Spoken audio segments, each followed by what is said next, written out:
Kasi yung timba, pampasira ng view. Dali! Kasi mo. Inalagay natin sa YouTube. Ay, hapo, kitang-kita naman ang dumi. Ilang taon na hindi nalinis yan. Ang galing yung pagungi, oh. Ay, naku naman, itong hagda naman eh. Ate, sinusundan ka talaga. Eh, itubig mo nga dyan sa sabon. Gusto yata niya makiyat eh. Ilagay mo lang siya dito ang timba. Tingnan mo kung paparito siya. Tagang timba ang pinupuntahan niya. Nakaka-distort mo nga Ito eh. talagang timba ang pinupuntahan niya, oh. Nadidistort Oh. ako. Timba talagang pinupuntahan niya, oh.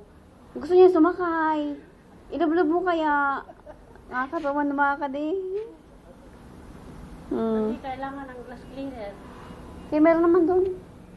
Wala, ano yun? Parang tubig. Apo, kaunti pala ito. 1 minute lang. Kasi na matagal na hindi nalinis. Kaya ano, kailangan... Ako'y ayaw puntahan. Sige, lapit. Diyan sa may ano, Huwag mo mangagat, ha? ay may sabon eh. Pag nangagat kayo! Taga mo mangagat nga ang tanga, oh. Sige, subukan mo. Sige.